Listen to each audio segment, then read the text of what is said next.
So, ayan na guys, ang papaya natin galing ng farm. Saktong-sakto lang, 2 days after mapitas. Ay, nabad ba siyang 2 days? Oo. Bali, 2 days siyang ano. Hello mga guys! We're coming papaya! Ano ka papaya? Nakakain ka papaya? Ha? Saan yan? Sa morning. Gagawa ko engine. Ayan, kakakain lang namin ni Liam ng breakfast. Tapos, kakain kami ng papaya. Ito.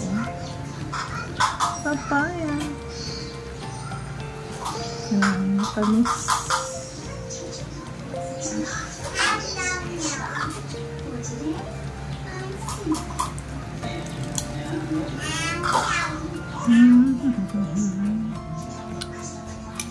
Ayaw mo na.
mac and cheese ni Mami, oh. O, dali. Dali, o, tikman.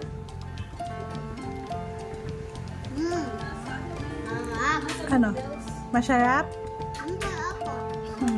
Ito pang mac and cheese talaga kasi yung mga elbow na yun. Ano, yummy? Mommy. Yummy nga. I love you, Mommy. Ma? I love you, Mommy. I love you too. Hindi ko love. Bakit naman? Ba't di mo na naman love si ate? Lagi mo kaaway. Ha? Ayoko. Liam. O, pakita mo yung binigay ni Bluetti sa atin. Dali. Ayan. Ayan yung daddy na Bluetti, tas may baby. Ayun yung baby. Turo mo yung baby. Ayun yung isa. Pang baka. Ayan. So, iyan. Nag-email siya. Akala ko nung una. Hello. Gagawa akong engine.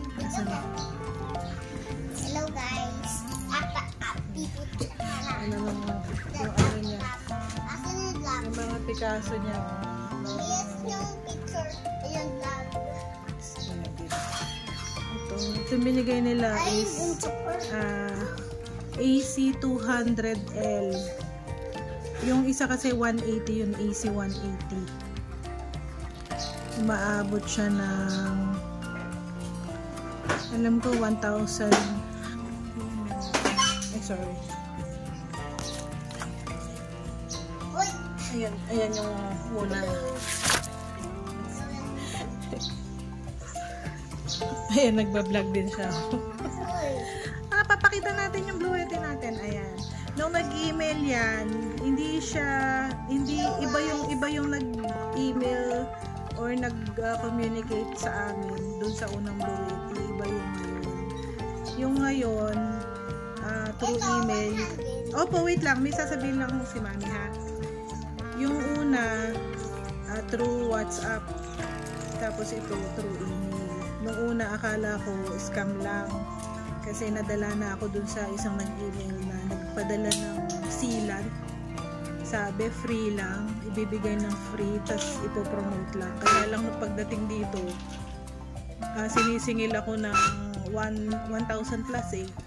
Kaya mula noon, pag may nag-email, di na kami nag-aano, hindi na ako umuoo. Pero ito,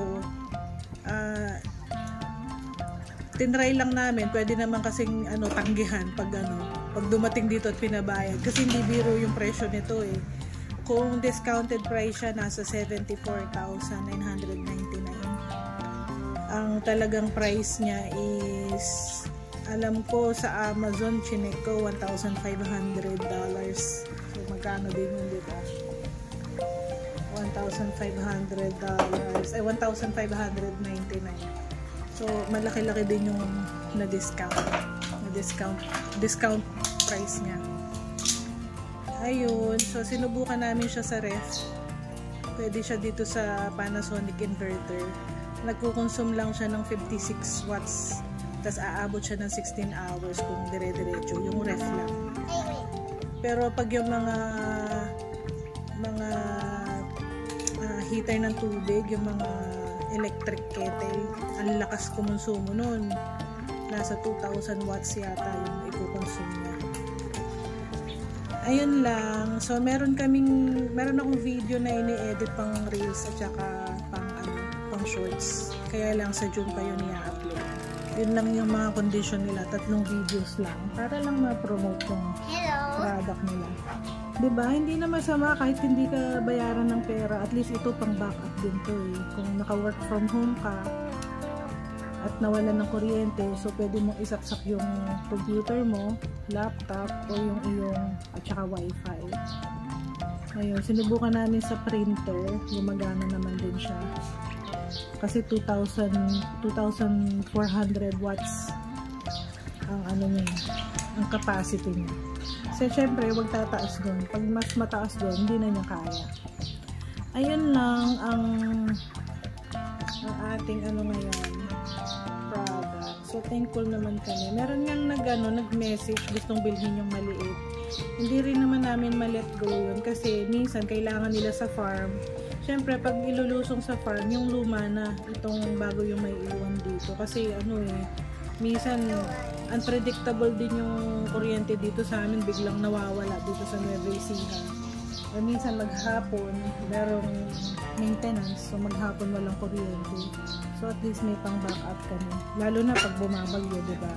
Ngayon, malapit na yung papasok na tayo sa tag-ulan, tsaka tagbagyo.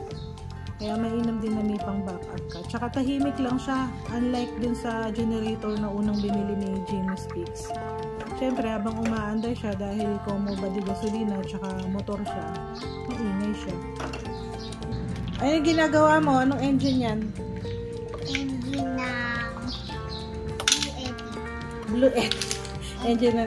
Yan, mahilig siyang mag-invento ngayon. Ayun, kung anong ginagawa niya. Engine daw yan. Parang parang industrial, yan Oh. Magkano daw siya? Ano ka ba? Mechanical engineer? Ano bang gusto mo? Maging mechanical engineer ngayon? Asan yung sombrero ng engineer? Asan? Ayun yung hard hat mo. Ayan. Sino nagbigay niyan? Kanino galing yan? Kay Ninong. Kay Ninong! Galing naman. Yung mga niya, toys na. Parang gaya nila Lipikis sa beach. Ay, opo. Yung gaya na excavator. Ay, magaganon ka. Mag-excavator ka. Pag nabili mo ko, pag nandun sa beach, excavator ako doon. Ah, mag-excavator ka po Sa doon. Sen. Parang, Saan po? Sa Sen na. Saan po? Parang laro na lalim. May may alalim doon sa toys, tapos natago ng Sen. Tapos? Tapos ganyan muna, tapos nakita ko. Nakita mo? Nananaginip ka na naman. Pagpunta sa beach. Okay. Kita natin. Ha? Pakita ko sa inyo tong nabili kong So, hanggang to. Yan, yung na yan, stante, ang ganda. Dati tambak lang dyan sa ilalim yung mga, dyan lang. So, at least ito maayos-ayos siya. Medyo kaaya-aya yung kanyang itsura. Siyempre, lalagyan natin ng konting halaman para linis ng toxic sa bahay. Ayun. Ayun lang naman. Ito lang naman ang aming humble abode. At saka itong aking yung aking malapad na snake plant. Dinigay lang yan, isang dahon. Yan, naparami ko na. Meron pa dun sa sa mga halaman dun sa labas. Tingnan mo, ito yung picture ko. Taga. Pakita daw niya picture niya. Ayun. Tada! Ayun yung picture ni Liam nung nag-graduate siya. Tada! Ito yung medal ko kasi very good ako. Very good ka ba? Yes. Yes po. Okay. May suot mo yan? Wait lang po. Ang So, ito. Maganda to. Matibay siya. Madulas siya. Madulas sa sahig. Ayan. So, maganda siyang patungan ng mga gamit. Ganyan yung itsura niya. Ayan. Medyo magulo lang dito dahil andito yung lower. Hindi ko pa alam kung saan ko maipupwesto. Ano naman tong batang sumasamal. Magbabay ka na nga sa